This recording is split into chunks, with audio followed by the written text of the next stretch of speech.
Tried to hold us back, to hold us, tried to hold us back. We will be here forever. This week I catch up with bass player, artist and founding member of the iconic Australian band the Hard-Ons. It is Ray Ahn. Ray and I sit down in the Hard-Ons studio in Marrickville, Sydney for a nice long conversation, and he shares really openly not only about the history of the band and his part in it, but also, his personal life a little bit, his family's migration from Korea to Australia, and some cultural observations that he made along the way. Ray actually said to me that this would be the last ever podcast that he does. And I hope that's not true, because he's a super interesting, kind, humble guy who has a lot of wisdom to share, and I just hope he continues to share it. But we talk about skate culture and the Hard-Ons and their role in it, especially in Australia. For me, the music is raw, energetic, powerful, creative, and synonymous with skateboarding through the 80s and 90s. In some ways, it became an anthem at times. And Ray shares his observations on that also. It's a good episode, so sit back, relax, and get to know Ray Ahn from the Hard-Ons, everybody. Cheers. Child of the crayons, child of the light, stars of the neon belong to a culture destined to rock for eons. Time doesn't exist, shut those cataracts, capture the virtualist. Now, let's get back to what makes things seem forever, whether it's unseen, unheard, or it's 16 again. Not a bother, fill this old man river, kill a floor that gives all. That's not true. We're not the most Australian band ever, because Is it an irony? Well, I know what it's trying to say. It's a snapshot of Australia that is very representative of Australia, but we don't have an Aboriginal person in the band. So for that reason, I think it's we're not the most Australian band ever. We're the most Australian band ever, excluding Aboriginal people. From the people who've come here in the last 300 years. But if you include period before 300 years, then we're not. So, but for the sake of simplicity, I think it's a good title and it's flattering. But I think it came from the fact that when we first went to tour Europe, we met a lot of people who'd never. They didn't have this idea of Australia that was very accurate, because a TV show called Neighbours was very popular over there. And so the snapshot of Australia they had was based on something that's very narrow. Yep. Sorry. So it was a narrow snapshot of Australia, which is still a good snapshot, but it was only a sliver of what Australia was about. And we came from different ethnic backgrounds to what was being portrayed on that TV show. All right. And that TV show, Neighbours, was very, very popular in Europe when we went over there. So people wanted to know about what Australian life was and stuff like that, and they wanted to know if Neighbours was accurate, and they'd heard about things like Bondi Beach and stuff like that, and we told them none of us live anywhere near the beach. We live inland in the western suburbs, and we described our life there, and it was quite different to what the postcard tells you, kind of thing. So I think Jonathan, who made the documentary, got the inspiration for that name from the idea that we're a little bit more accurate than, say, Neighbours. Are you happy with how the documentary turned out? Yeah, I am, because I found have you seen the documentary? I haven't. Yeah, it's quite bewildering for me, because if I'd made the documentary about the Hard-Ons, it would be about what equipment we use and recording techniques, things like that, technical stuff, and deep diving into the musical aspect of the band, But he did it from his own point of view. So the movie is his work of art. It's not our work of art.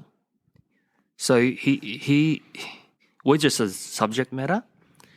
The filmmaker is actually the artist in this case. You know, it's like he saw something in the band that we all three of us knew existed, but he wanted to highlight things that were of the most interest because as a documentary maker, he had to tell a story that was relevant to everybody, not just a bunch of Hard-Ons fans. So, you know, it's a very finite market making a documentary for Hard-Ons fans.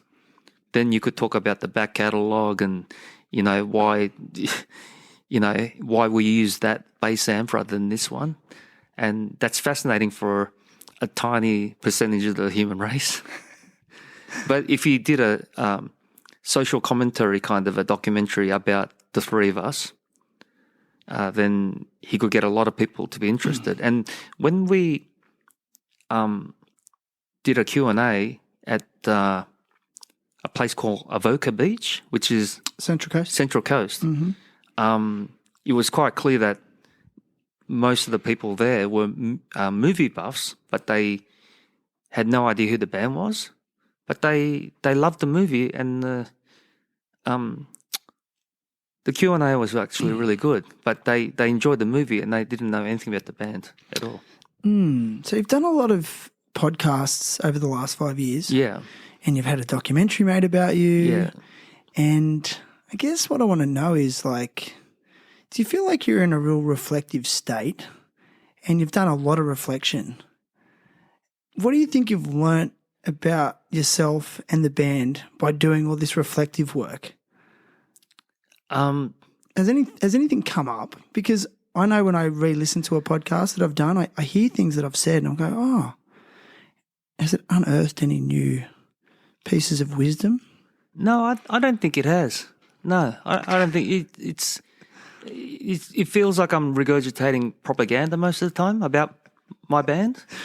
You know, most of the podcasts are about the band, and it's basically propaganda. You know, a lot of people try and do podcasts where they ask controversial questions about, you know, behavior of certain members of the band and that kind of stuff. But I stay away from it for legal reasons, and also because there's also a duty of care to people that might be affected by what I have to say. You know, has it given the band a new boost of inspiration though? Doing podcasts? Well, yeah, just like there's been, you know, in the spotlight again. You know, not that you've been really out of it, but there's been a bit more of a light of recent years for various reasons. Yeah, you know, the documentary. There's certainly been since COVID, there's been a burst of interest in the band, and that's because of a few things. When COVID happened, we all went into lockdown, so a lot of people got really reflective, really thinking about themselves and asking pretty much a lot of existential questions about themselves. And something happened during that period as well with the band, where we parted ways with our old lead singer, who was also our founding member and drummer. That was a really difficult time, and we had to think about a lot of things, not just music, but a lot of other things. And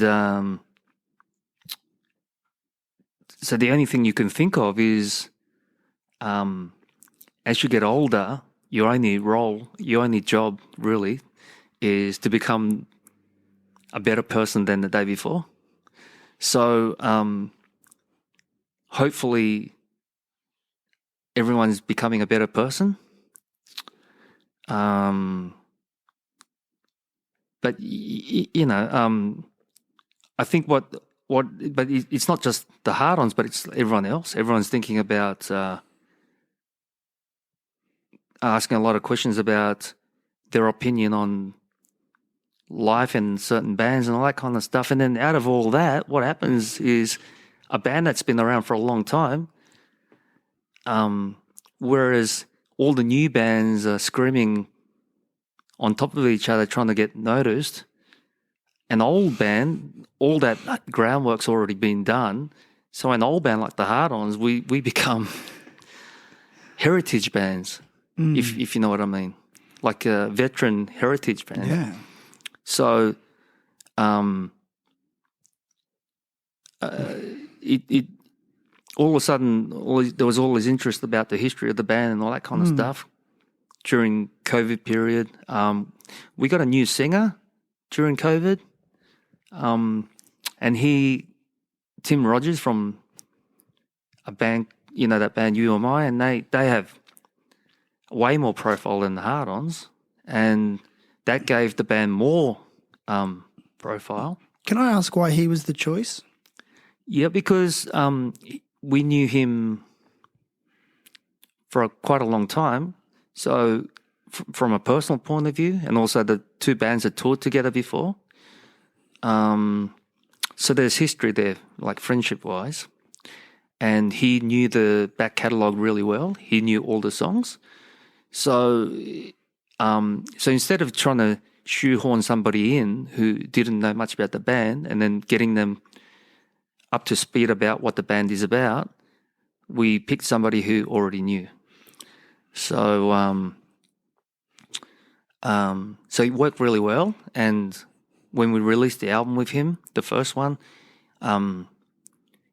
musically and in terms of sales, it was very successful, and live as well. So it worked really well. And a lot of people were kind of shocked when we announced that, Tim was going to be our lead singer. Shocked. Well, a lot of people were like, well, why are you getting him? And it's because they can't hear what I can hear in my head. So I heard him singing Hard-On songs one day, and I rang him up and asked him to sing for the Hard-Ons. And then after he agreed, I went to the other two guys in the Hard-Ons and said, I got us a singer. And they thought it was a really good idea. And a lot of people thought it was a bad idea, but they're not in my band. And it's not really their job to come up with these things. The band members are the ones that have the imagination to hear where the music's going. It's not other people's jobs. So, and if they don't have trust that the band doesn't, if they can't trust the band to make the right musical decisions, then it's really up to them. But that's not my business if they don't understand how my band works. Did you have to persuade him? No. He was all in? Yeah, it's because I knew he liked the band, and we kept in touch. And like when we'd play Melbourne, he'd send me an email saying, that was a great gig, and I'd write back, why didn't you come and say hello? He'd go, oh, I thought you were busy, blah, blah, blah. And so we kept in touch, and he's always been a fan of the band. So we knew that he knew the... So it just made sense. Yeah. See, but people who only see the periphery of things can only see him in a band that's successful on its own, and they can't see how things fit, It's much more to it. It must have been so nice having someone who knew the songs and didn't have to go through the whole relearning phase and stuff like that. Yeah, he's actually a really big fan of the band, but we knew him when he was quite young, and I used to go and see UMI when they used to play in front of 20 people, so we've known each other for a very long time. So. Yeah, man. Listen, I want to get stuck into some skate stuff. Okay, sure. sort of. That's my angle. Sure. Like, of all the podcasts you've done, is this the only skateboarding sort of related one you've done? Yeah, I've done some skateboard related stuff through, like the internet, like, me writing answers Have you found like skate culture like has really embraced you and wanted to cling on to the Hard-Ons? Yeah, I think there's a big correlation between heavy music, punk music, and skateboard riding. There is. Well, yeah. Well, for example, one correlation is that, you know, I mean, I don't think the people in the Hard-Ons are punk people, but we play punk music, right? So, Interesting. So, we punk music is the type of music that's high velocity in your face, and it's quite linear in a lot of ways.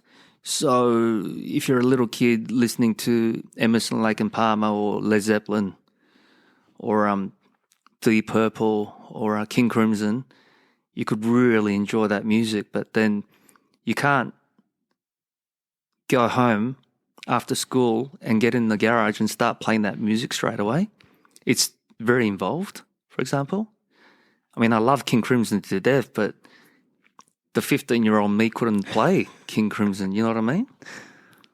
Or Led Zeppelin or Emerson, Lake and Palmer, or any of those incredible involved bands. But if you hear the Ramones or the Saints, you kind of... It's so direct that it sounds like it's within your reach. Gotcha. So, and skateboarding in a lot of ways, and it doesn't matter how sophisticated or basic your band is, a good punk band is a good band regardless of the sophistication or the lack thereof, you know? For example, the Ramones, they're very simplistic, but there's power in it, you know? But then you've got other punk bands like Minutemen who are very sophisticated and complex, but they're both punk bands, you know? With skateboarding, you can see the parallel. You could be a 12-year-old kid riding down the street with your friends, and the power and the enjoyment from that is palpable. And it doesn't matter if you can't carve up a half pipe. If you're riding down the street with your friends. So there are parallels, you know. It's a, you know, punk rock gives you a gateway to music, and there's immediacy.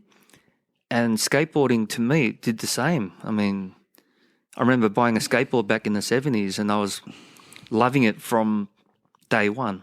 So there's immediacy. So you'd say that the connection was just organic. It wasn't intentional.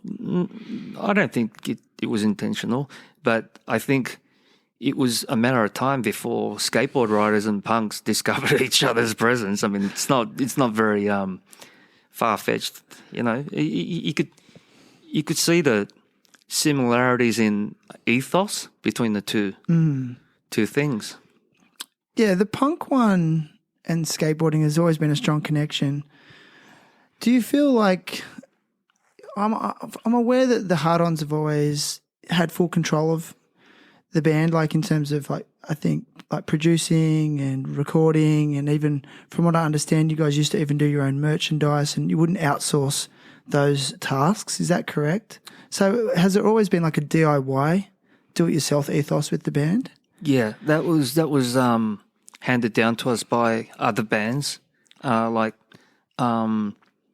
When the Buzzcocks first put out their record, they put it out on their own label, Spiral Scratch. And when the Saints put out their first single, it was on Fatal Records. That was their own label. You know, when the Victims in Perth, a band that I ended up joining, when they made their own records, they hand painted the sleeves. Right. You know, in one of the guys' kitchens. You know. So, because I always think about like skateboarders have always been building their own ramps and obstacles, and even now there's like a DIY skate spot movement in the streets if there's a vacant block. And I wonder if that's another reason why punk music and a band such as the Hard-Ons have gravitated towards the cultures, or the cultures have collided. Yeah, for sure. The ethos are very similar, aren't they? I reckon. Hey? Yeah, the freedom to explore your own world without some corporation explaining thing to you, you know? Yeah, and do you reckon that's like that DIY mentality you were just discussing then was like responsible for the sustainability of the band? Do you think like it helped with the longevity because you didn't have other entities trying to enter in? It's really hard to answer that because I'm involved with the band. Yeah. So I can look back on what happened to the band, but I can't really analyze it because I would need to be outside the band to analyze what happened. But all I can tell you is that the band started. I joined the band when they were called the Dead Rats, and when I joined the band changed the name to the Plebs. Oh, I love that name, by the way. Yeah, the Plebs. That's from a comic book called The Wizard of Id, and the paupers were called the Plebs. And our mascot was one of the Plebs. And we thought we'd just take it up a notch. So we changed the name to the Hard-Ons in 1982. So we were called the Plebs for about a year. But I was in high school. You know, we were in high school when we formed the band. And I mean, I went to primary school and high school with Blackie, the guitar player, and we're still in the band. So I look back and the reason why we were playing music is still the same, identical, you know, because it's fun. No other reason. We're not doing it for money, Jesus. So Do you think money could have entered if you had like outsourced and gone with a label and stuff like that? Yeah. We never said no to money. Never. Never, ever. People gave us money. People gave us heaps of money. I mean, when the band was in existence throughout my last 2 years of high school, my 4 years at university, I was playing in the Hard-Ons.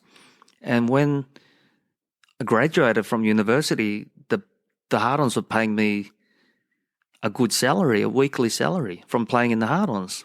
And I was making more money than my friends that I'd studied with, you know. So we never said no to money, but it's it was never the motivator, right? Well, no, we didn't want to sing for our supper or anything like that. It wasn't a career choice. It was a high school band that had gone feral, you know. So we just kind of got lucky and the band became popular enough. But because of the way we did things, which was, we didn't have to pay anyone for artwork. We didn't have to pay anyone to roadie for us because we'd lug our own gear. We didn't pay anyone to do a light show for us or anything like that. So our budget was really small. So we kept all the profit. So it's just because of the type of band we were, you know. So, but the reason to answer your question about the band staying power all these years, I think it's when you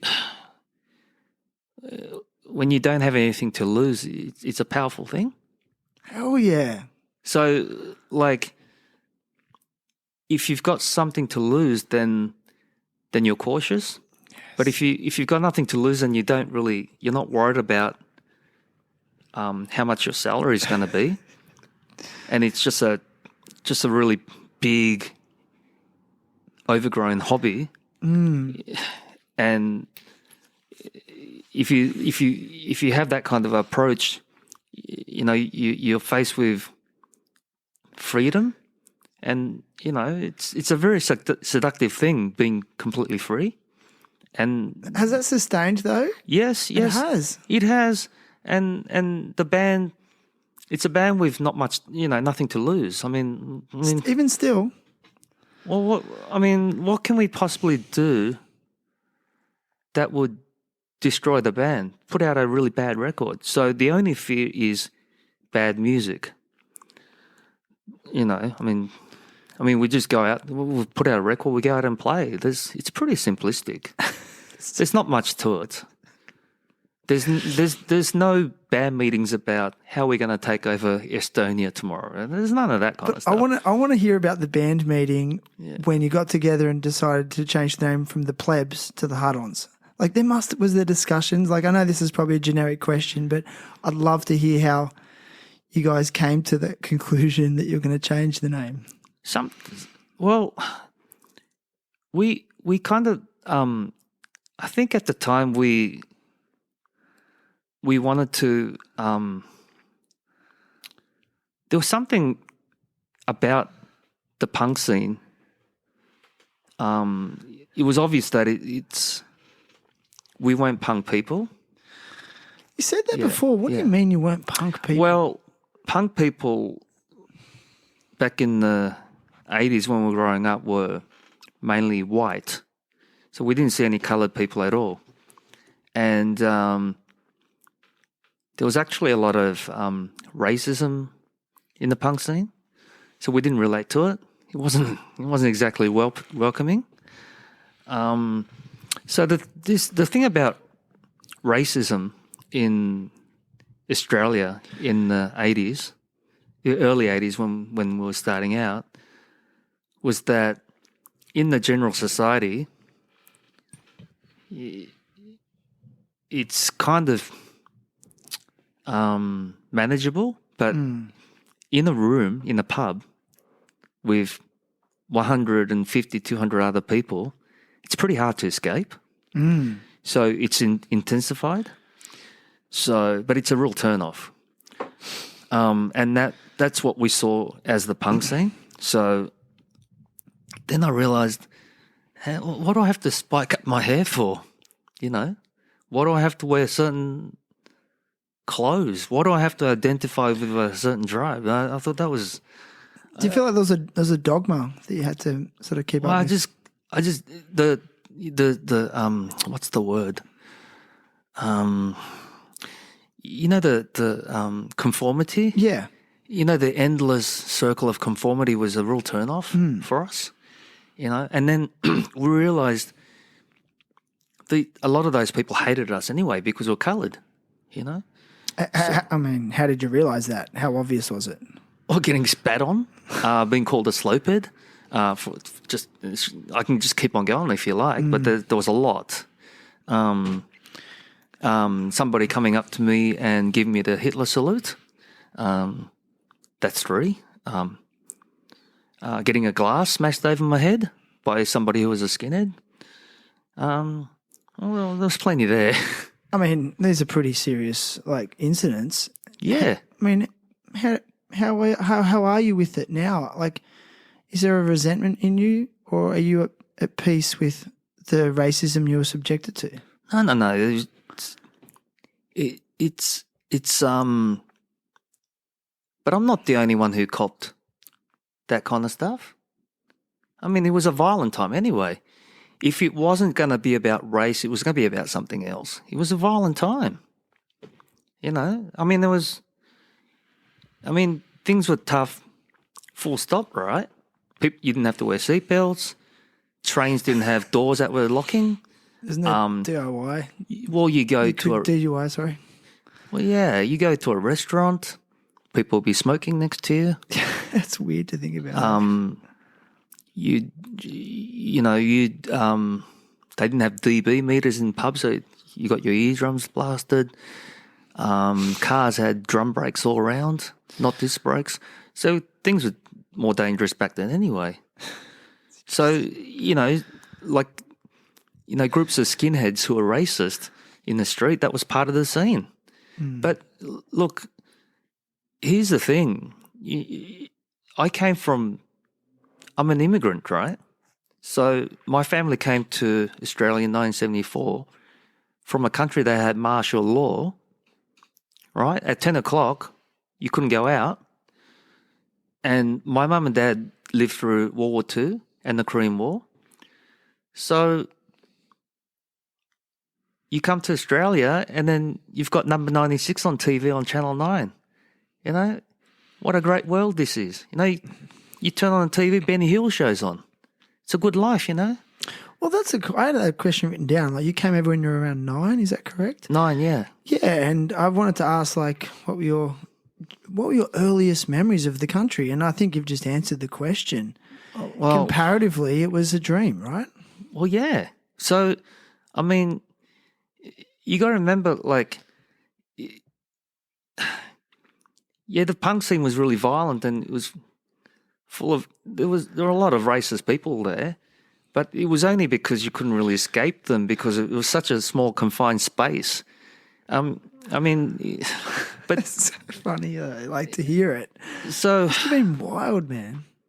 yeah, but like I get a phone call from Blackie going, "You're lucky you didn't come to that gig." I go, "Why?" Because the skinheads went crazy. They were like, they cornered one guy and they were like jumping on this guy's car after the gig and stuff. It's like, oh God, I'm glad I didn't get to that one. Like, well, can I ask you this though? Was there one member of the band who maybe was subjected to it worse than the others? Probably me.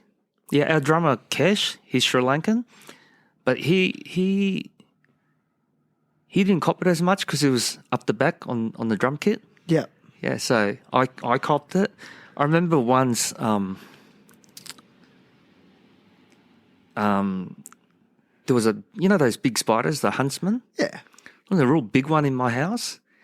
And I looked up and it's like, fuck, it's gone. And I was like, where's that spider gone? And I saw it and it was behind my bed. It was dead. It was curled up. And I think my mum sprayed the bedroom. And I was like, So I could have done two things. I could have covered it with a white sheet. But I did the other thing, which was I grabbed it and I super glued it to the headstock of my bass. So there was this, I got a pair of tweezers. My mum used to have these tweezers for plucking her eyebrows.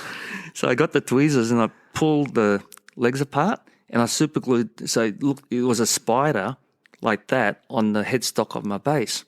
Wow. So I was playing it and this skinhead came up and grabbed my bass. I'm like, oh no, he's going to snap it. So, but he ate the spider off and then gave the bass back. Yeah, How it didn't hit me. How would you describe your relationship with your parents? I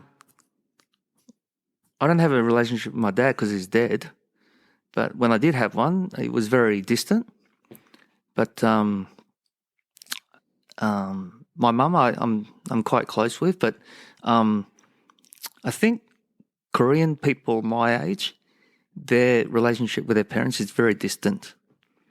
The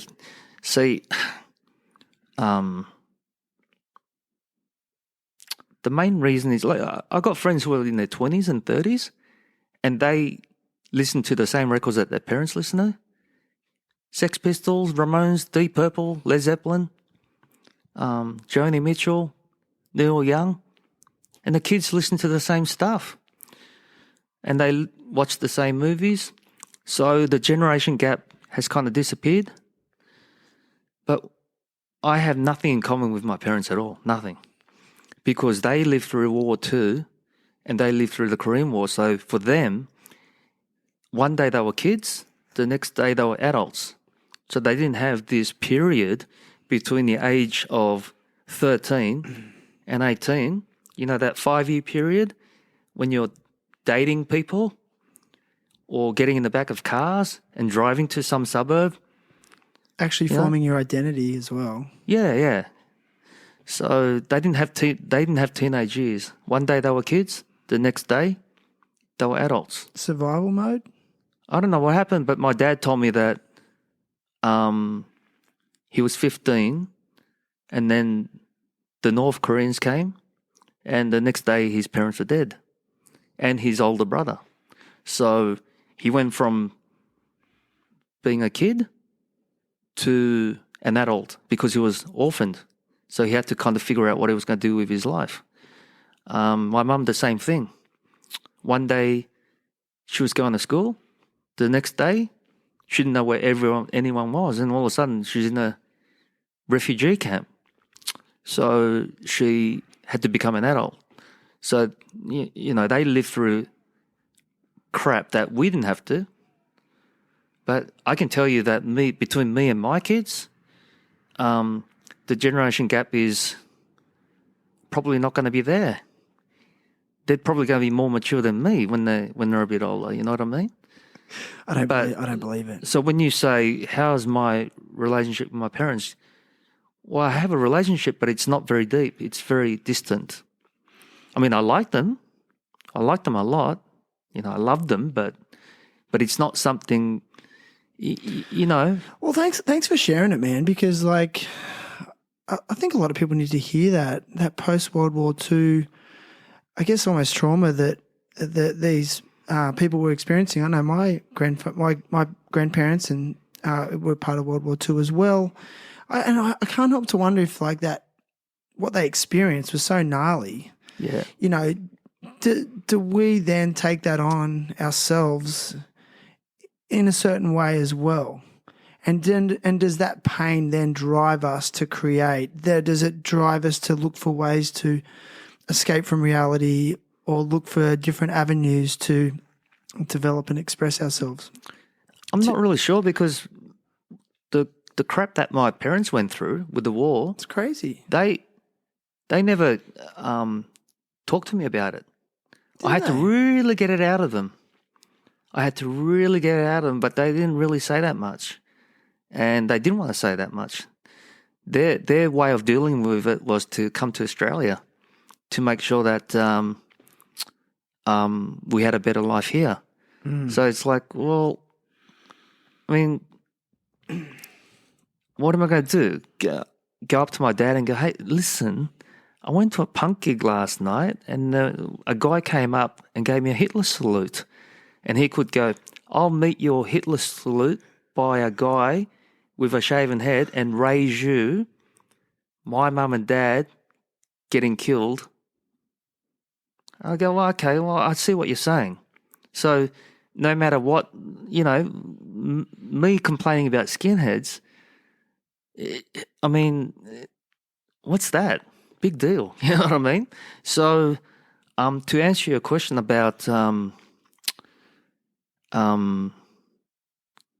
do I have resentment about the old days of the punks? No, because it was just basically a hard life amplified because it was in a room with 200 other people in a small room. And it's if I want to stay there and listen to the band or play a gig, I have to stay there. I can't leave. So what am I going to do? Run away? No, I just got to work out a way to deal with it, you know? One of the things that we worked out was we met these guys in a band called Mass Appeal, but they weren't called Mass Appeal. They were just these random kids. And there was a guy named Brett who used to come and see us all the time. And he wasn't like anyone else because everyone's got spiky hair, right? So there's these punk gigs, and then you've got the Hard-Ons who've got long hair, right? Well, back then I had this kind of like a bowl cut. I've seen the pictures and the video. Yeah, but we kind of had longer hair. None of us had spiky hair. None of us had leather jackets with studs in them or anything like that. And there's Brett. He's got dreadlocks, and he's wearing T-shirts by these bands like Black Flag, you know, American bands, not English bands. And I found out that he had dreadlocks because he spent all his waking hours in the water because he was a surfer. And we also met these other kids that at the time, I don't think they knew Brett, but these kids from Fairfield, they were skateboard riders, Randy and Kevin. And they were like these skateboard kids, and they were coming to these Hard-Ons gigs. And I remember they had bandanas across their heads and stuff like that to keep their eyes out when they were skating and shit. And they formed Mass Appeal. And then we started doing gigs together. And then next thing, we're playing all these gigs together and writing "No Nazis" on the handbills, you know. So we kind of we formed our own scene almost, you know, from that early 80s period. So the more we played, the less we saw of the old punk brigade, with the racist punk brigade. We saw less and less of them. Your own scene or your own genre? Well, it was our own friendship group, brother. That was, yeah. Yeah. But do you feel like the music did not really fit into a specific genre? That's right. So our music, Massive Hill and Hard-Ons were way faster than any of the other punk bands that were around. So we had that velocity, and so for that reason, I think we attracted a different type of crowd. But we got, the crowds got bigger and bigger and bigger, and next thing we're playing with Mass Appeal at Paddington RSL, and there's like 600 people there, and that took a couple of years. So, and so those people from the old punk scene, the ones that flirted with fascism and racism, they kind of went away. Yeah. I want to touch on your artwork. You've done all the iconic album artwork for the band, and where do you think it comes from, that desire to create that form of art? Well, is it in your family line at all? Is there artists? My dad's side of the family, I don't know that much about. There was, but on my mum's side of the family, my granddad was a really good artist, but by profession he was a solicitor. But he used to always help me draw pictures and stuff. But when I was a little kid, I really enjoyed comic books and cartoons. So I think I was always doodling comic book art and everything, and it became it became a good vehicle for the Hard-Ons, because I was drawing a lot of superhero type of cartoons, and like hybrid human monsters and vampires, like superhumans, because it really speaks to rock and roll, larger than life, Yeah. So in your face, iconic. larger than life, that kind of stuff. Super iconic. Yeah, so it's a good way to say things, like that are really over the top and loud, So that kind of goes well with loud guitar music. Because Jamie Hay, Jamie Hay from... Of course. Yeah. From Lovely man. Say hi. I love Jamie's been on the show too, legend. He sent me a picture of a skateboard graphic that you designed for a Sydney skater who used to skate for Skateboard World. Yeah, his name was Zelko. Yeah, that's it, yes. Yeah, he's dead now, unfortunately, yeah. And can you maybe talk about that period of time when, like, I heard that you did some work for Skateboard World, or you actually worked at Skateboard World? Is that correct? Yeah, so they were when did that happen? at Burwood. Yeah. And I used to have a lot of friends living in Burwood. So one day I'd walk past the shop. I go, oh, there's a skateboard shop. And I walked in there, and I thought, I'm going to get a job here. And I said, look, I do artwork. And I took a whole bunch of Hard-Ons related stuff and said, this is what I do. I said, we'll give you a job here. So they had me doing, do you remember the Power Peralta team came out to Australia? Yeah. They made me paint all the banners and stuff. Yep. Yeah. Yeah, I know. I think Aha brought that up. Because I'm going to get Aha to ask some guest fan questions. Oh, okay. Yeah, towards the end. sure. I'm going to set up this mic for him in a second. Yeah, I got paid $10 an hour back then. $10 an hour? Yeah. Back in what? The late 80s, early 90s? 80, would have been 86, 87, 88. That's pretty good. That would have been okay money. $10 an hour back then. It didn't feel like it was good money, but I thought, I had time to kill, and I kind of wanted to. I had this idea that by the time I finished at university, I would make money from the band and augment my payment with extra money from drawing and stuff. Ah, okay. Yeah, so I applied for work at Mambo, Yeah, right. and I did one piece for Mambo. I don't think they pay me though.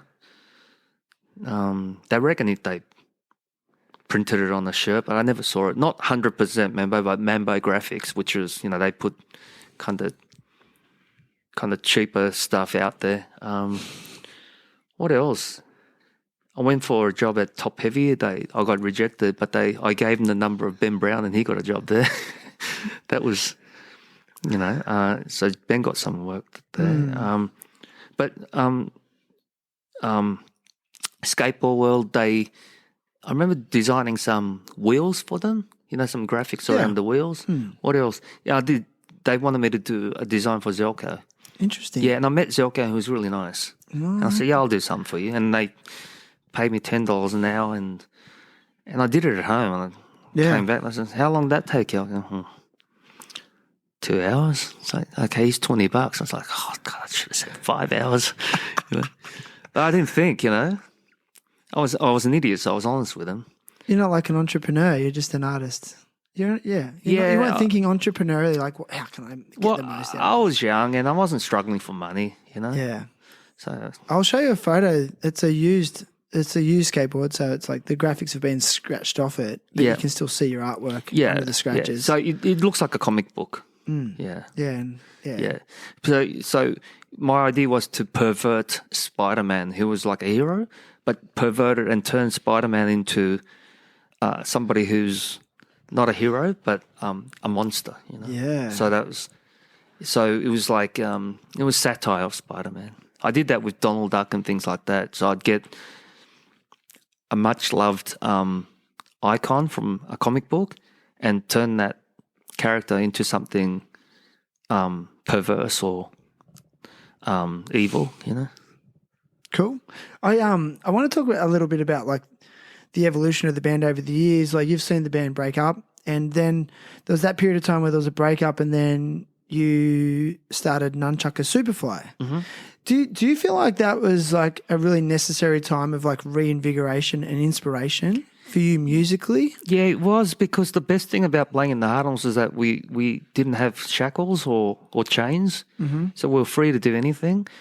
So we got ridiculous freedom from our record company. Ridiculous. Like, we'd turn up to a photo shoot and we'd be wearing thongs or Ugg boots. You know, so... It's pretty Australian. Yeah, but it's not...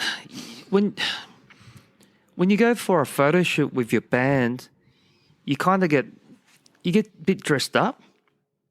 You put on I don't know, you put on something that makes you look enigmatic or charismatic, you know what I mean? Put some thought into it. Is that what you're saying? Exactly. But we'd run straight from wherever we were to the photo shoot, and if you're wearing singlets and thongs, there were a few other bands that were doing that kind of stuff. People made a big deal about the Hard-Ons looking like that, but there were other bands in Australia that were doing that. The Cosmic Psychos, the Celibate Rifles. There are a few Australian bands that were really, you look at them and you just go, what, they just look like bums off the street. And that's what we were, but I think the effect was doubly so for the Hard-Ons, because we were immigrants, and two, we actually were from the deep suburbs of Sydney.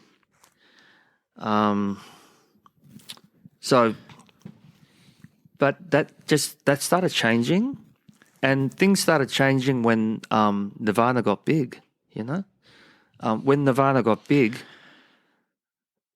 it was a really weird time, because Why? Well, we went to the UK and Europe, and then America in '88, and played with this band called Scream, and the drummer was Dave Grohl, who ended up joining Nirvana. So in '91, we were going to Europe for 6 months, which is a long time to be away from home, right?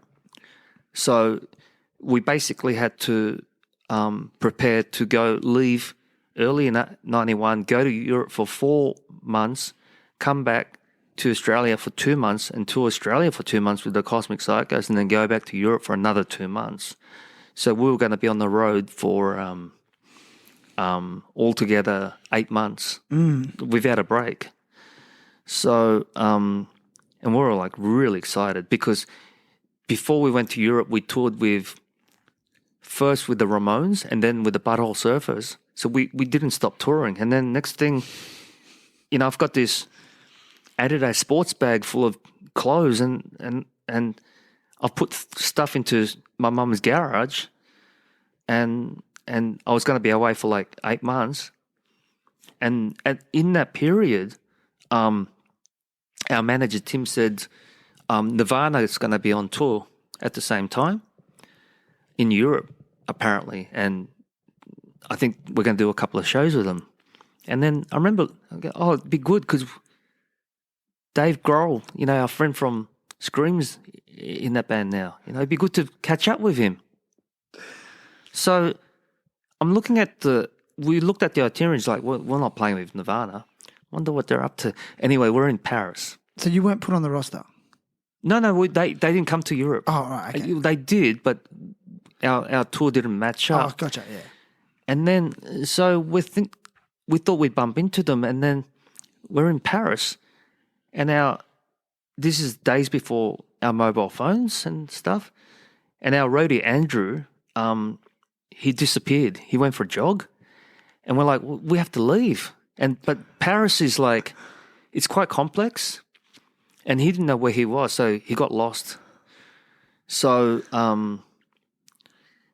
it was made really complicated because he was jogging to a kebab shop that he knew about, but then he got lost coming back from the kebab shop to the hotel. So we're just sitting in the van going, we're going to have to leave him behind.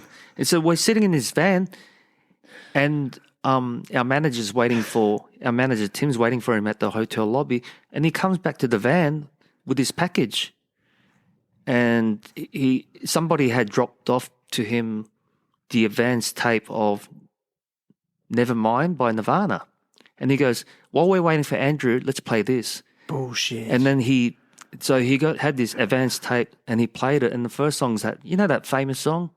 Which one? Smells like Teen Spirit. And then so wait, it hadn't been released. That's yet. right. So it's surreal.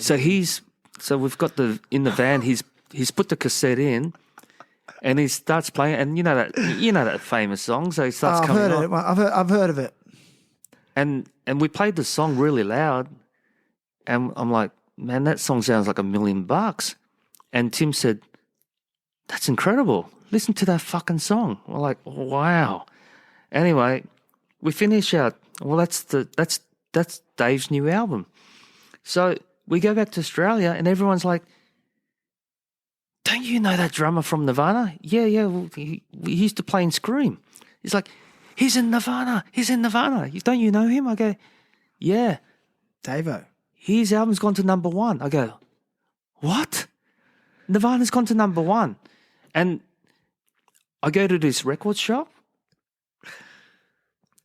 around the corner from where I was living, and, Nevermind's like in the racks.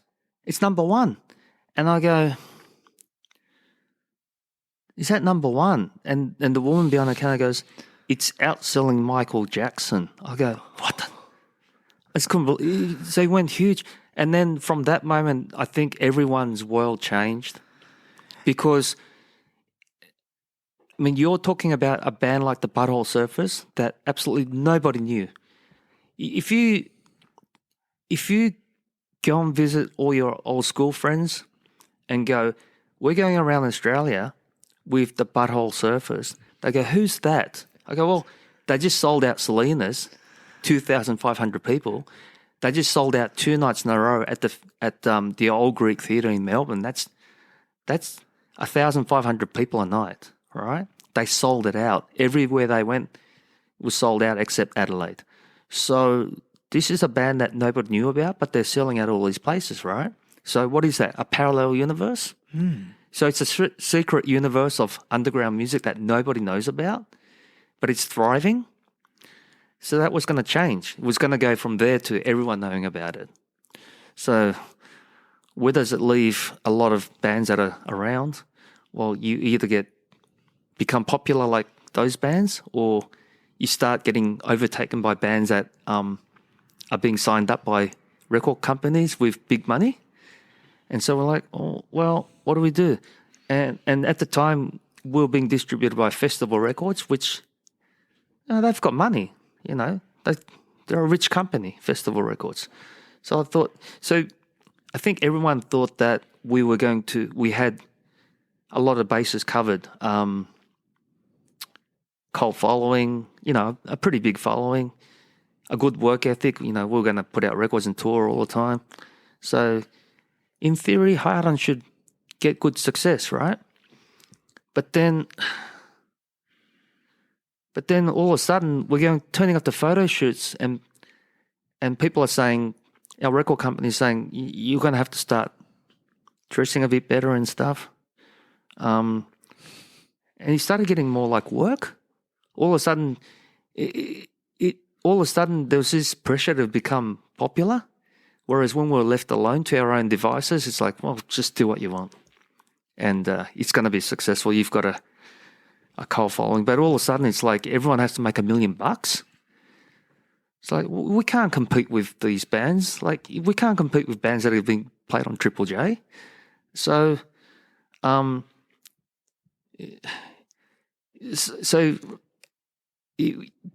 things had really changed. The way of doing things had really changed. So instead of going to all these small pubs and packing them out, people are expecting for these bands to be played on Triple J and playing at these huge festivals. And we felt like there was pressure on the band to be successful. So I think we burnt out. Yeah. Do you think? Because for the first time, it felt like we didn't have that freedom. It felt like we were kind of obligated to, to a certain degree, toe the industry line. Do you think like the success of Nirvana was driving this new pressure from the label? Yeah, because they're like, we need another Nirvana. We need we want that kind of. They got a taste of it. Yeah, I think.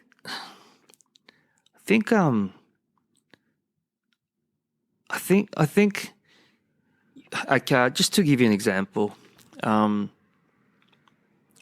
just before Nirvana got big, we went to Ballarat, and no one had heard of us, but there were 800 kids there, and they went absolutely crazy. But then, around the time Nirvana got big, Triple J went national, and Triple J didn't play everybody. They played the bands that they liked.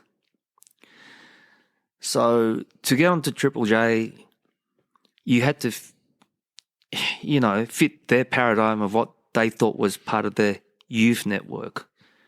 Remembering that word youth. So when it went national, our management's like, and our record company's like, how do we get played on that thing, to cash in? And they wouldn't play us. So it's like, well, hang on, but the band's successful. What's the problem?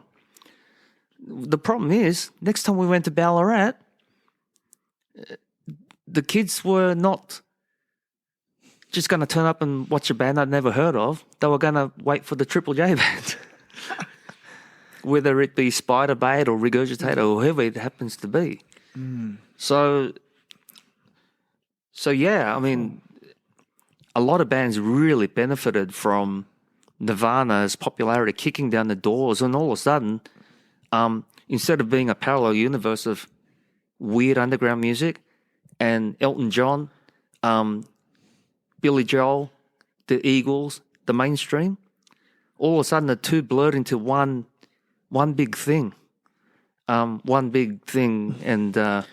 where a band like an underground so-called alternate band will be top of the charts outselling Elton John. Was that the most significant change you have seen in the music industry in your time? Yeah. Haven't seen anything like it since. No, it was incredible. It was amazing, and the stories that I got told, like Dave Grohl told me this story that I can't mention the name of the band because it wouldn't be right. But he told me that he met these guys in this band that got signed to a major company, and they went to this school that taught them how to be an alternate rock guy. And it's like, you know, how to be a grunge guy, because grunge was really big. So there was a school that had started in Los Angeles that taught people how to become grunge rock guys. You know, it's like, well, do I really need to go to university to become Eddie Vedder? But that's and It's so weird. it's really weird. And Dave Grohl was telling me about this place. I'm there going, what kind of world are we living in? What, did they ask Dave Grohl to go and be a lecturer, guest speaker? No, but he was absolutely scathing of it because he thought it was really funny. And I was like, what kind of world are we living in? But yeah, I think to me it's like one of the biggest things. But in terms of like your evolution as a band, do you think, like, I know there was that you got burnt out, had a time off the Hard-Ons, and then that was when you created Nunchuck and Superfly, correct? Was it your response to just wanting that freedom back? No, that was coupled with another thing. In '89, when we went to Europe, we had a guy that was coming to the German leg of the tour. His name was Gunther, and he oversaw the whole of the European tours. And he was with his agency, and he kept on playing his tapes. And he was playing a lot of experimental music and stuff. I'm like going, what are you playing here? And he was playing a lot of stuff that we used to like when we were kids, like Gang of Four, Public Image, Limited, Joy Division, stuff that we kind of had, we always loved, but, you know, it's like, oh, that's right, that was a great band, wasn't it? And then he introduced us to bands like Can, Faust, Amondul too, you know, these experimental German bands, and he was playing this stuff. And he was booking this other band called the Young Gods from Switzerland, and I heard them. And so he was introducing us to a lot of really far-out music. And so we wanted to expand the musical palette of the Hard-Ons anyway. But when you have a big following, right? When I say a big following, it's like, you know, you go and play a gig and there's 500 people there or whatever. They kind of expect something from you. And the last record that we did was called Too Far Gone, and that was quite experimental, and it didn't really sound like our other records. And a lot of our fans didn't like it. And, you know, my attitude at the time was like, you know what, fuck it. Sorry, am I allowed to swear? Hell, Yeah.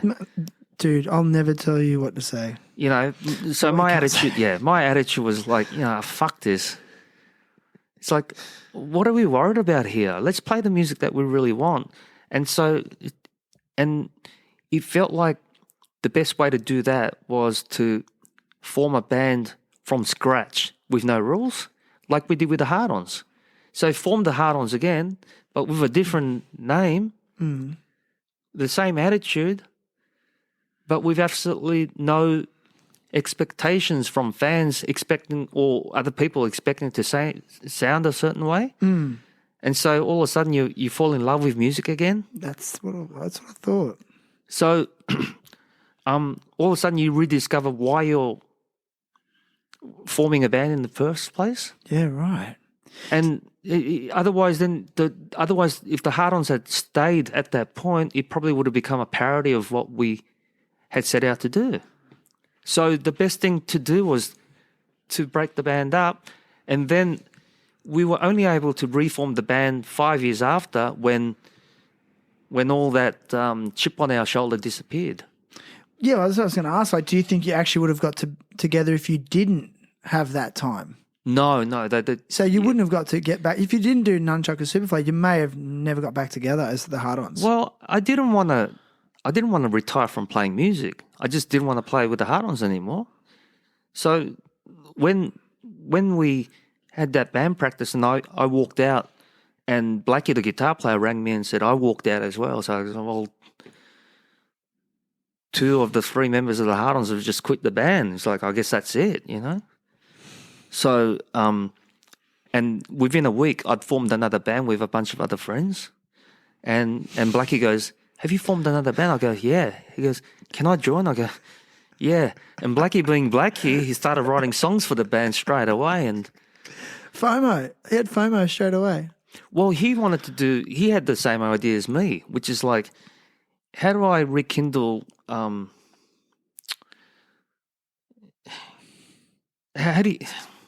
playing in a band with, without any sort of slavery or expectations. For so long too. It must be hard to... So how did we go from turning up to a photo shoot wearing thongs and no one saying anything to our fans going, your last album, it doesn't sound like you guys, you've lost me, It's like, does that really matter? It's like, well, no, but out of respect for the Hard-Ons, we should really call it quits. So we broke the band up out of respect for the band. Interesting. Because we didn't want people to go, look, you don't sound like this anymore. What are you doing? Yeah. But when we reformed the band, we didn't think we had to show respect to anybody. That's a strong move. It's just so cool. But at the time when we broke up, yeah, we went to America and Europe. Yeah. For 4 months, had the time of our lives. I mean, absolutely cut sick. We really had the time of our fucking lives.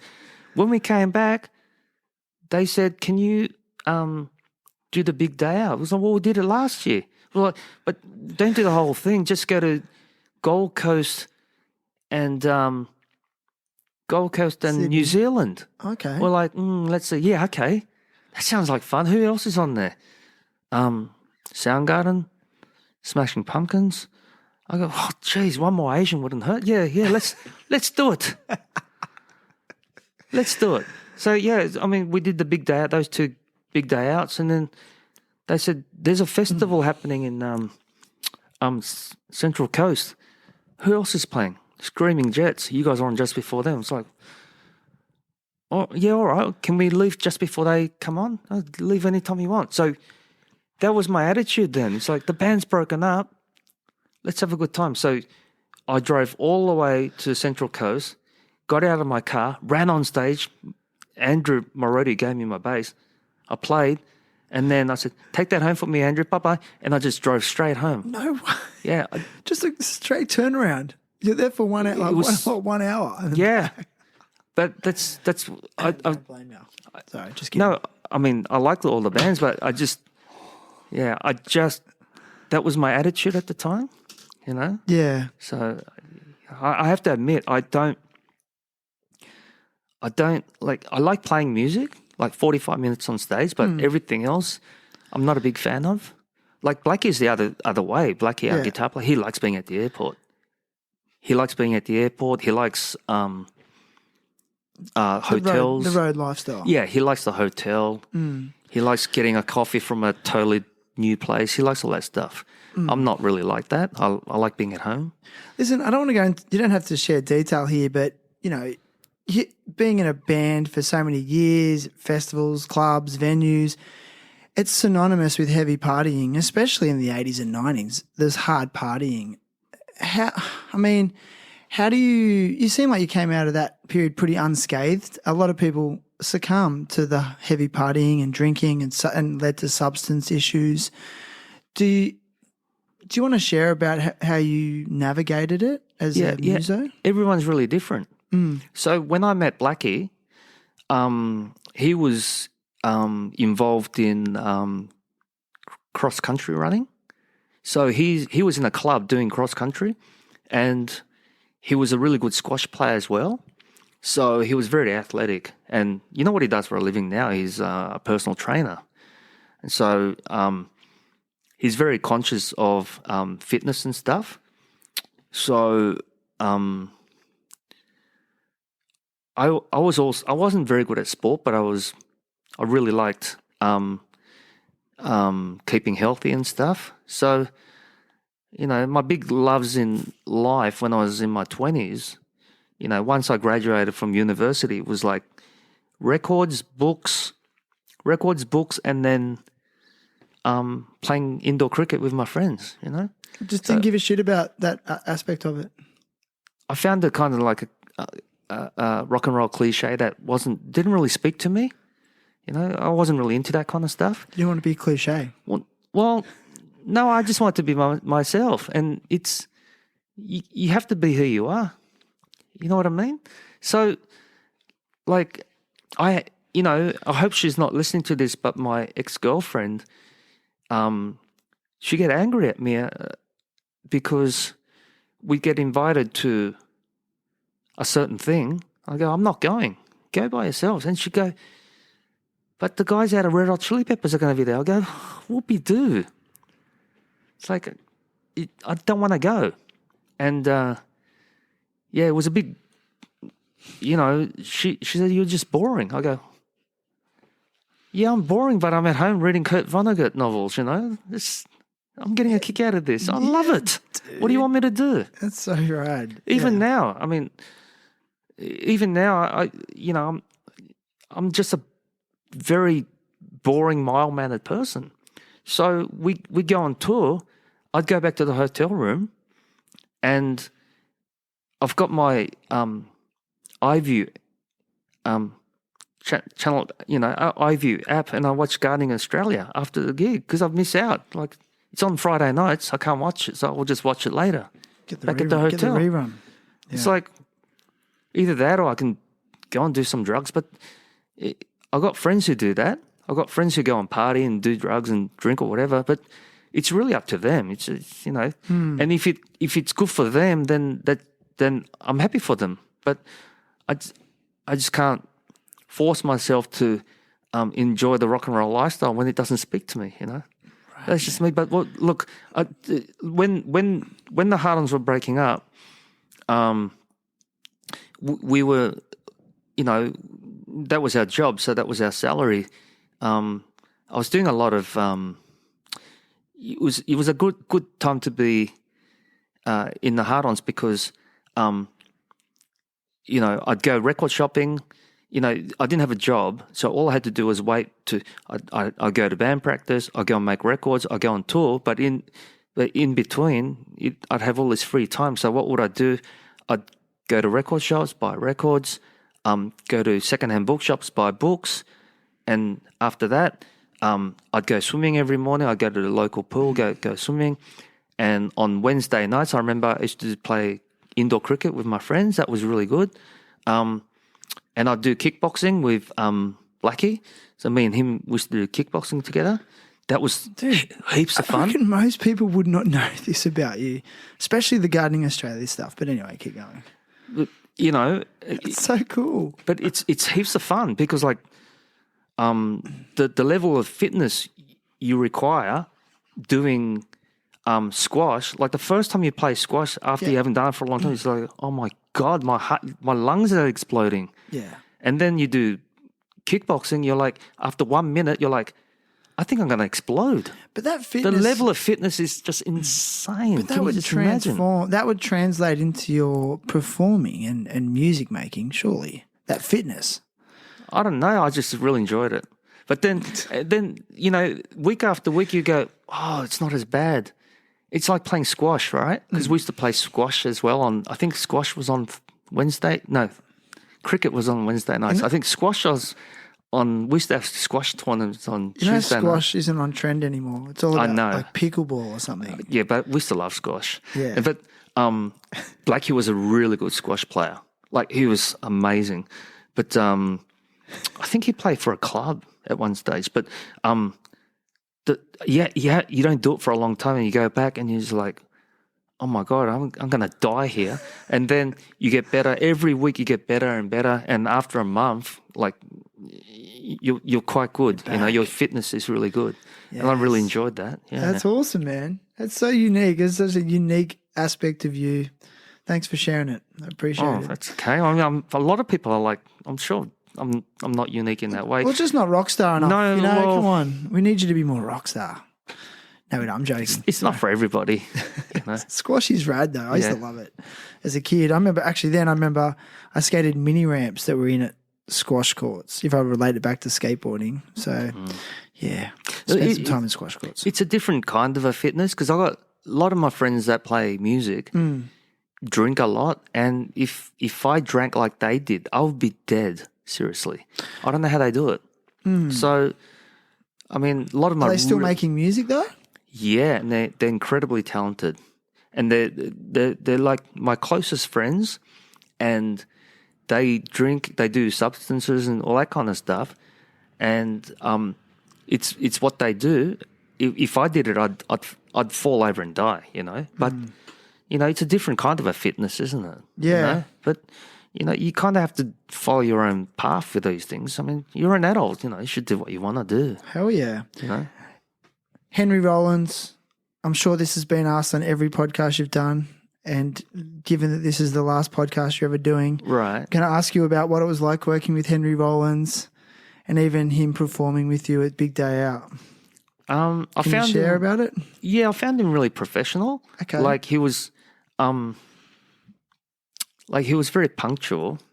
Any band practice that we had to do or any recording we had to do, he'd be the first one there, preparing. Yeah, he was very, very punctual. He was very professional. He was very straightforward and didn't beat around the bush. He kind of always said what he. Yeah, he wasn't. He wasn't. You know, kind of making friends with people just for the sake of it. You kind of. That's kind of his thing. He doesn't make friends with people just to be their friend. I didn't get that impression of him. Okay. I think he was I found him very focused. So when we're making this record together, the first thing was like, does he like the Hard-Ons or not? Well, yeah, he likes the band. He told us. It's like, well, okay, you like the band and you want to do a record. So, what song? AC/DC, Let There Be Rock. He's like, yeah, I like AC/DC. So he agreed to do it. So, but I got the impression that he was very professional and focused in what he did and didn't muck around. Yeah. So I understand that he performed some songs with you at one of the Big Day Outs that you were at. Yeah, the very first one. Yeah, I want to know, like, was there a noticeable energy from the crowd when he was on stage? Oh, yeah, it was unbelievable. Was there an energy change? Yeah, I don't think he's a very good technical singer. So he's no Colin Blunstone. He's no Eddie Vedder. He's no you know, he's no Robert Plant. He's certainly no Aretha Franklin, but he doesn't need to be because that's not what he's doing. But what he was doing, he's got some incredible stage presence and energy and charisma about him. So, you know, it's something, you know, I mean, I can go up and down the fretboard playing a scale. That's not a problem. I can do that, but I couldn't go out there by myself with a microphone and hold a crowd to ransom. I couldn't do that. That's some kind of, to me, that's voodoo, you know, to be able to do that. I don't know how anyone does that. How does anyone go out to the front of the stage with just a microphone and hold the audience captive? How do you do that? Stand-up comedians do it. Well, it's amazing. It's incredible, you know. To me, I would have to, you know, if I'm going out into the public, I need a raincoat. I'm not going out there nude, you know. If I'm going on stage, I need an instrument, you know. Yeah. But this guy, how do you do that? Who knows? Go figure. I'm pretty sure he doesn't play guitar or anything, but that's not his thing. I think his thing is being the front person, you know. Amazing front person. Yeah. Peerless. Yeah, peerless. Well, yeah, just completely like explosive Stand energy. alone, Like, yeah. he comes on stage and it was like explosion. It was like that, eh? Yeah. It's amazing. Man, listen, like, I feel like we could probably do a 6-hour podcast, no worries, but I am conscious of, keeping it as like condensed. Right. And I just want to sort of like ask you sort of like a bit of a, not a fully closing question, because I'm going to refer to AHA in a minute to share some fan questions. But one thing I want to ask you, and it's a question I ask a lot of guests, is like, if you could go back to 20-year-old Ray, Yes. what advice would you give him? You, What one piece of advice would you give him? that's so hypothetical. I'd say, I would say, I would say, be more. I should have been more honest with my ex-girlfriends. Yeah, that's a really big regret. It's probably a really common one.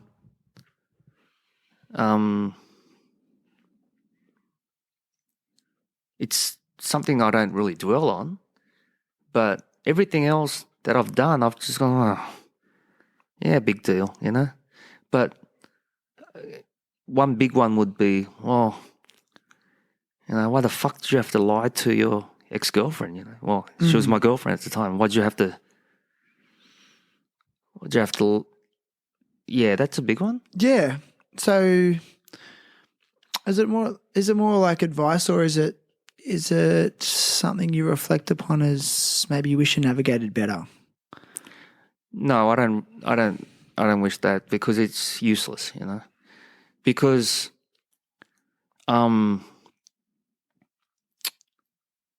did I become a better person? Did I reflect upon it and do something about it? Well, yeah. So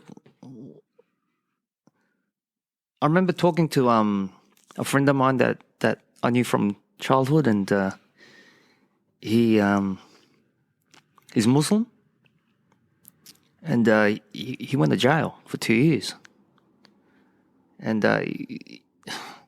he wasn't really guilty, but he kind of covered up for his uncle.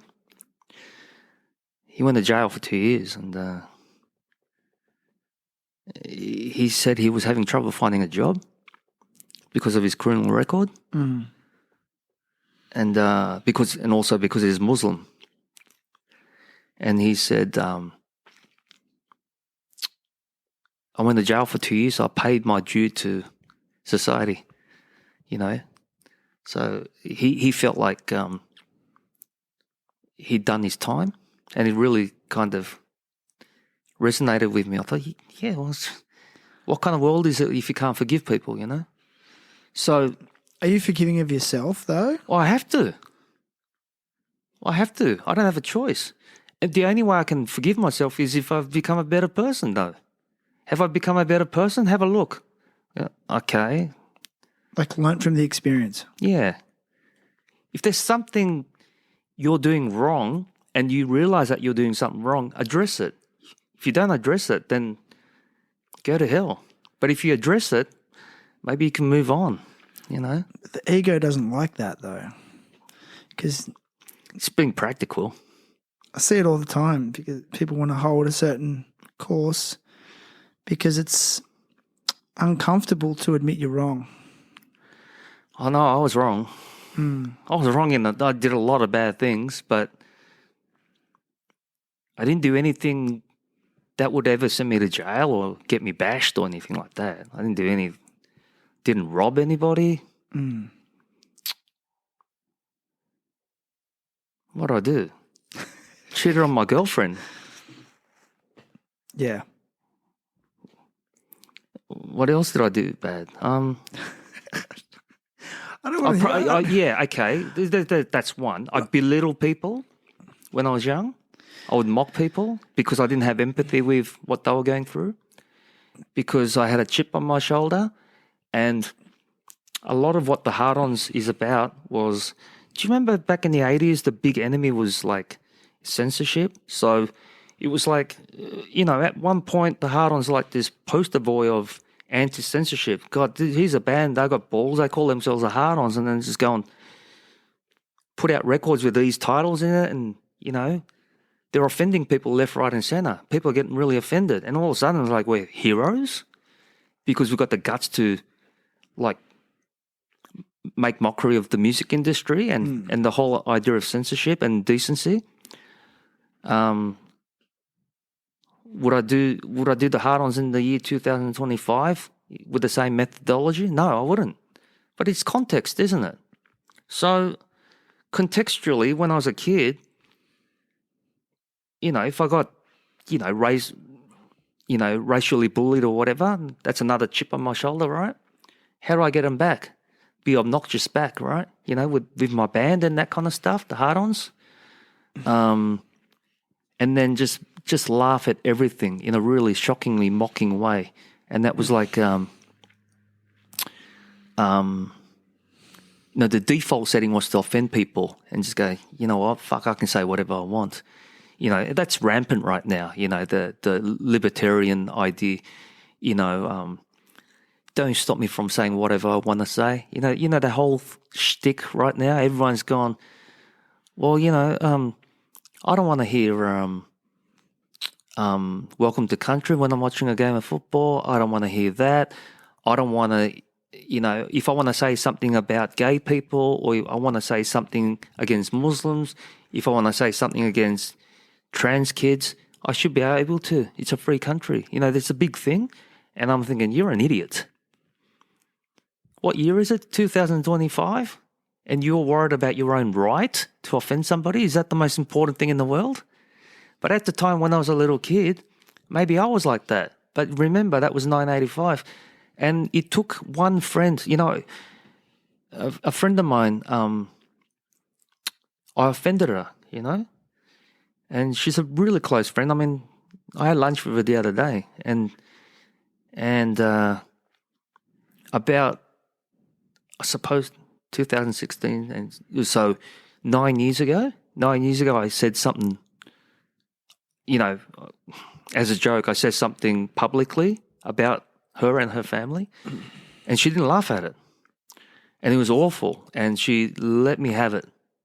And then I realized, it dawned on me. I went, wow, for most of my life, my default setting was to go and offend people and rest on my laurels. Look, this is an Asian guy with a chip on his shoulder, and his default setting is to offend people and say things that aren't PC. And all of a sudden I went, she's right, I'm an asshole. I'm a complete jerk. And then I realized, well, I probably don't even deserve her friendship. And she said, no, you do deserve my friendship, but you need to address you being a fuckwit. And so, God, it's a huge lesson. Sounds like it. Oh, man. But, she's my friend. That's why she's my friend. But isn't it the old adage of when you're thrust into visibility publicly, especially as a younger person, as a younger man, that would be scary and hard to understand how to handle, in my opinion. Oh, you mean like the Hard-Ons? The Hard-Ons. Because you had that. You had. Well, not really, because there was an element of visibility. But people knew who you were. Yeah, but it was so underground that we went out of our way to make sure that we didn't get played on TV, on radio. So there was. Maybe it's just in my world. Well, I think it was from day one self-sabotage to make sure that, and the three of us were such shit stirrers that we made sure that nobody got too big-headed. So we weren't. We were never rock stars. I don't think we ever were like that at all. So I don't think that was a problem.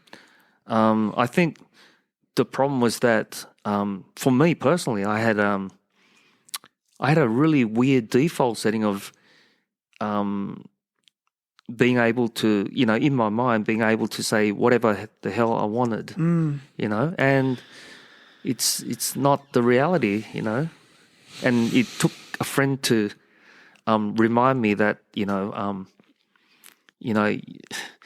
was it almost like a lack of empathy?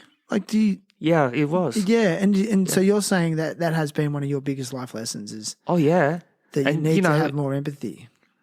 Well, I think I did have empathy, but in a clinical way, like how some autistic people understand what empathy is and they know how to say things, but they don't understand the core of it, you know? And I thought I understood the core of it because that's what I did I'm a trained social worker. I did Bachelor of Social Work at university, and the key to being a social worker is empathy.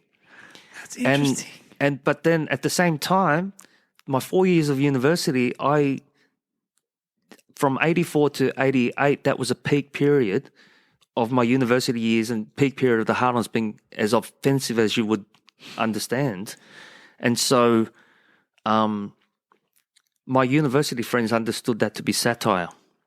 And I knew that to be satire as well. So it's not obnoxious for the sake of obnoxiousness, but it was sake of having a laugh at something other than what I'm laughing at. Gotcha. So we're not really sexist. We're laughing at sexism by parodying it to the nth degree.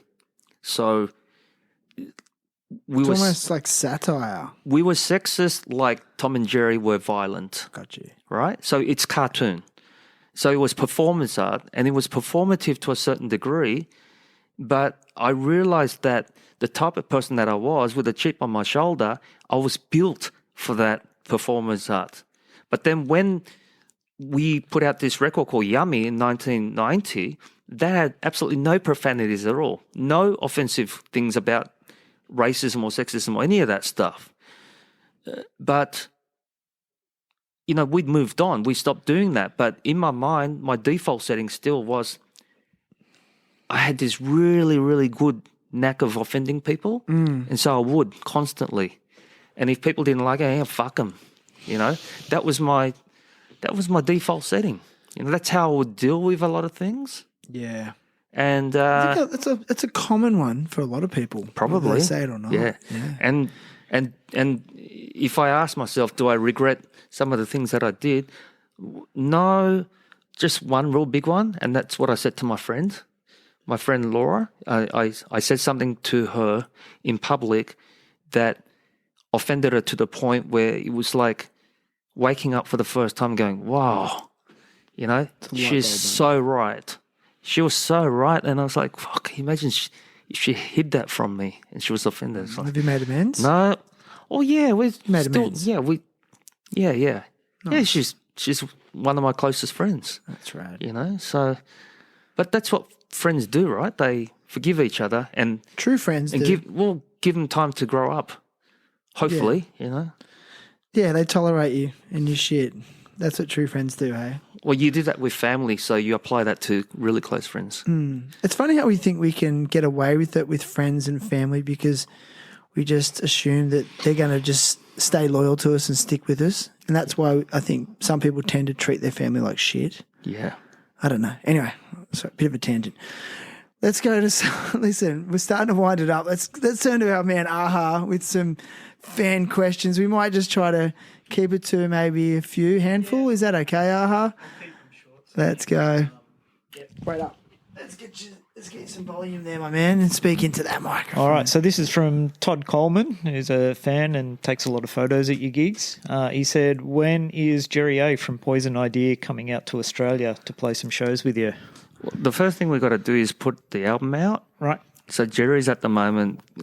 So we've got the album recorded. The album was recorded back in 2023 in October, which was, you know, a couple of years ago almost. And all the music's done. So Jerry's been busy. So what he's been able to do was do vocals for 2 of the songs, and we put that out as a single that came out recently. So it's not a small job because we've given him the skeleton, but he's actually has to do all the not just the lyrics, but actually the melody, how the words flow in the. And so far what he's done, we've really loved. So we've got 100% faith that the album's going to sound great because the bare skeleton, the drums, bass, and the guitar, and I think there's a tiny little bit of piano in there. That all sounds really good. Sounds completely dynamite. So we're just waiting for Jerry to finish that. So when he finishes that, we release the album, and then he'll come out to Australia to tour. Hopefully, he wants to come out. Awesome. So, yeah. Cool. Nice. This one's from Tim Ford, who's one of the Curba Libre crew and a fan. He said, what was the first record you ever bought? I bought a record called Rock and Roll Over by Kiss. Yep. That came out in 1976. Cool. So I bought that. So I would have been 11, I guess, 10 or 11. Yep. Yes. Next question's from Dave Pang, who's a famous photographer, and we're both massive fans of The Damned. So he said, what was it like playing with The Damned, and what was it like having Captain Sensible produce one of your albums? Well, we loved him so much because we love his music so much that when we first met him, it was 1988. We got to know him because we used to tour with this band from the UK called the Stupids, and the bass player Steve lived in Brighton, and his neighbour was Captain Sensible. Oh, wow. So we met the Captain through Steve. Oh, cool. So Captain was doing a secret gig, a solo gig. It was a secret solo gig, and we turned up and we met him, and then so we stayed in touch. And so when we went to record the record with him, we kind of felt like we knew him quite well. So we were very familiar. Yep. So the recording sessions were part music and part us being fanboys around him. So, yeah, it was one of the best highlights of my life, personally. Yeah, cool. Yeah, and he had a really interesting attitude towards music. Yep. He asked us, why did you get me to produce your record? And he said, don't say it's just because, you like me as a person. I said, well, because we like the sound of the Damned records, especially Machine Gun Etiquette. And he asked me, why do you like Machine Gun Etiquette's sound? And I said, because it's chaotic and violent. And he said, right. He said, I think I can understand where you're coming from. So his approach was really, it spoke to us, when things were a little bit rhythmically slippery and stuff, he'd let it go because he said, look, something really good's happening in that bit and stuff. Yep. So there was a little bit of chaos in our recording sessions. Yeah, cool. It was really good. Yeah. Awesome. Nice. Our friend Chris from Death Breath Skateboards wants to know, is Punch Bowl really the centre of punk rock in Australia?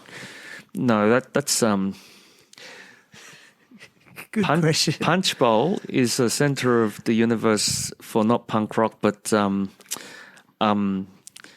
chicken. Lebanese charcoal chicken. Yes, with tons of garlic sauce. It's true. I know that. Which is better than punk rock, to be quite honest. Yeah. My question is, being a dad, what are some tips to get your kids into your passions like drawing and music without having them hate it from you trying to force it onto them? Yeah, bribe them. Yeah, money. Right. Yeah. Okay. I bribe them with it. Yeah, I'd say things like, give you $50 if we all go and listen to this Ramones record. Yeah, Okay. Just bribe them. All right. Yeah. Cool. And then struggle. finally, our friend Geordie Askew, who's a big fan, he said, can you tell the funny story about being in Mexico and asking for some carpet to put on the drum riser? It wasn't Mexico. It was Spain. Oh, was it? Yeah. So we never had a roadie, but we had one guy named Andrew Gillis who's passed away now, but he was a friend, and we turned him into a roadie because we just liked having him around. So it was like, we're like, okay, well, he was by trade a carpenter. Yep. And instead of going to a job, we'll give you a job. Just come and hang out and help us roadie. Just take, So he became our roadie. And then after the Hard-Ons broke up, he ended up roading for, I think he roaded for Rat Cat and Ed Cooper and all these people.